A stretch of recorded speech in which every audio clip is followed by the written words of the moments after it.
Je m'appelle Éric Soubeyran, je suis le directeur de l'entreprise laitière de Sauvin, qui est une des 4 fromageries qui fabriquent de la fourme de Montbrison dans la région. La fourme de Montbrison est une AOP, appellation d'origine protégée, donc avec un cahier des charges qui est défini, qui a été créé par les acteurs de la fourme de Montbrison. On se donne des contraintes pour justement promouvoir un petit peu notre territoire, une agriculture, un type de fabrication qui remonte à l'origine de la fourme de Montbrison. C'est une sorte de recette, entre guillemets, pour que derrière on puisse faire de la fourme de Montbrison. Donc toutes les étapes de fabrication sont détaillées avec des températures précises, avec des hygrométries précises, avec une origine de lait, avec le type de ferment qu'on doit utiliser, ce qu'on n'a pas le droit d'utiliser, ce qu'on doit faire sur les chenaux par exemple, le piquage, les dates de piquage, les dates d'emprésurage, etc.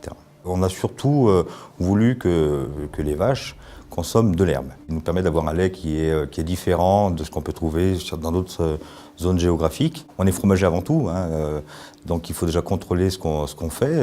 Un fromage, c'est une science, entre guillemets, donc il faut contrôler un petit peu les pH, les températures, les acidifications, comment travaillent les bactéries. Ça, c'est le contrôle, on va dire, plus fromager. Nous sommes certifiés par d'abord Aurélie, qui est au syndicat de la fourme de Montbrison, qui vient nous contrôler en interne. Alors là, on n'est plus sur interne fromagerie, mais on est sur interne syndicat de la fourme de Montbrison.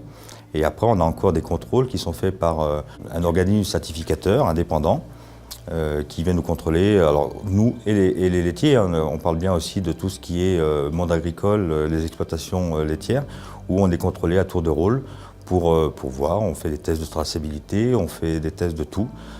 Pour vérifier vraiment que tout le monde respecte l'AOP. Si tout le monde, dans le cahier des charges, respecte la partie organoleptique, la couleur, la forme, le poids, la taille de la fourme, donc 5 fois par an, dont une fois en présence de l'organisme certificateur, nous faisons des contrôles organoleptiques, donc des dégustations avec tous les produits fourme de Montbrison, où à l'aveugle, on note la forme, on note le croûtage, l'aspect visuel, l'aspect de la pâte, le bleu qu'il y a dedans, la texture et le goût. Dans les dégustations, vous avez premièrement le syndicat de la fourme de Montbrison, vous avez les fromageries qui sont aussi présentes, et puis après vous avez aussi des consommateurs. Voilà, donc c'est des gens qui ont l'habitude de consommer le produit, qui ont leurs idées. Certains sont âgés, donc ils ont aussi l'historique un petit peu de la fourme de Montbrison, et donc ils savent nous dire quand il y a une dérive sur un goût, sur une couleur, et c'est ce qui nous permet non seulement de respecter l'AOP,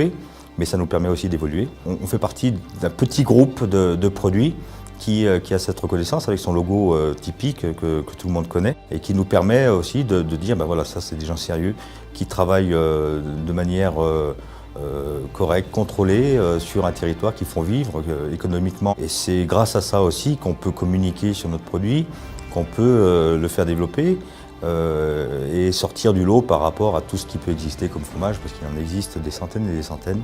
Mais nous on est là, on est la fourme de Montbrison, on est AOP et on est fiers de l'être.